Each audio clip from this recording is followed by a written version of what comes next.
सुदामा जैसा मित्र हम ललकार करके हर कथा में इसलिए कहते हैं, मेरे प्रियजनों, सुदामा एक ऐसा मित्र है जो बिरला हुआ। सुदामा को लोग कहते कि सुदामा ने भगवान से छल किया। तुमने सुदामा को पढ़ा ही नहीं, ना तुमने सुदामा को जाना है। तुमने तो बस कहानी रट रखी, टीवियों में तुमने देख रखा कि सुदामा ने छुप करके चने खाए थे, इसलिए सुदामा को दंड मिला। अब तू ऐसा है नहीं। कभी सुदामा को पढ़ो, कभी सुदामा को जानो। जब भगवान कृष्ण और सुदामा सांदीपनी आश्रम में पढ़ते थे ना, तब एक घटना घटी और शायद इससे तुम्हें सुदामा की महिमा पता लगी। एक घटना यह घटी कि एक सांदीपनी आश्रम के पास में एक बूढ़ी माताजी रहती थी, उज्जैन में सांदीपनी आश्रम के पास। वो बूढ़ी माताजी का काम था कि अनाज जब कट जाता है तो कुछ अनाज के दाने खेत में गिर जाते। वो इतनी गरीब थी कि उन दानों को बीन करके रखती, उससे भोजन करती थी। और उसने उन दानों को, कुछ चने के दानों को बीन करके रखा और पोटली बना करके झोपड़ी में रखा। लेकिन एक दिन एक चोर, जिसकी मति मारी गई थी, अब उस गरीब अपाहिज बूढ़ी वृद्ध माता के झोपड़ी में चोरी करने के उद्देश्य से गया। उसे कुछ तो मिला नहीं, एक पोटली बंधी दिखाई पड़ी, उसमें ही हीरा मोती जवाहरात अंदर छिपे होने के संदेश से उसने वो पोटली उठा ली। अब वो पोटली लेकर के भागा।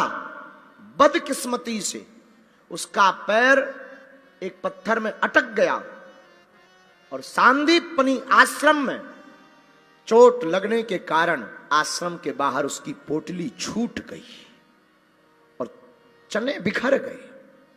चने बिखर गए तो वो भागा कि कोई मुझे पकड़ ना ले। और उस आश्रम की गुरु माता ने उन चने को बिखरा हुआ देखकर बीन लिया और रख लिया। और घटना वही है कि एक दिन बरसात होती, गुरु माता कहती हैं कि वन में लकड़ी लेने जाओ, लेकिन जिस वृद्ध माता के चने चोरी हो गए थे, उसने श्राप दिया था कि जिसने भी मेरे चने चोरी लिए हों, मैं श्राप देती हूं, जो जो उन चनों को खाएगा वो दरिद्री हो जाएगा, गरीब हो जाएगा, और जितने दाने खाएगा उतने वर्ष तक वो भोगेगा। ये श्राप है मेरा। और वो चोर तो चला गया। गुरु माता ने चने बीन लिए, उन्हें पता नहीं था किसके चने, क्या चने, उन्होंने रख लिए। एक दिन बरसात होती है, मित्र सुदामा कृष्ण के साथ में जाने लगते। भगवान कृष्ण थोड़ा आगे चले जाते, सुदामा थोड़ा पीछे रह जाते। गुरु माता वो चने देती, बेटा ये चने लो, तुम दोनों आधा आधा खा लेना। सुदामा ने चने लिए और चनों को देखा, पहचान गए कि ये चने श्रापित हैं और त्रिकालज्ञ हैं, ब्राह्मणो ब्रह्मवित्तमा।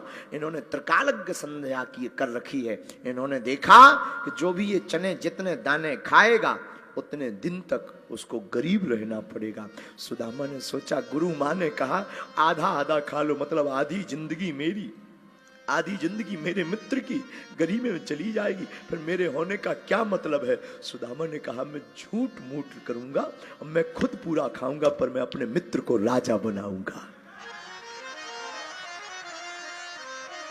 ऐसा मित्र सुदामा है, इसलिए सुदामा जैसा मित्र ना हुआ है, ना हो सकता। ऐसे सुदामा।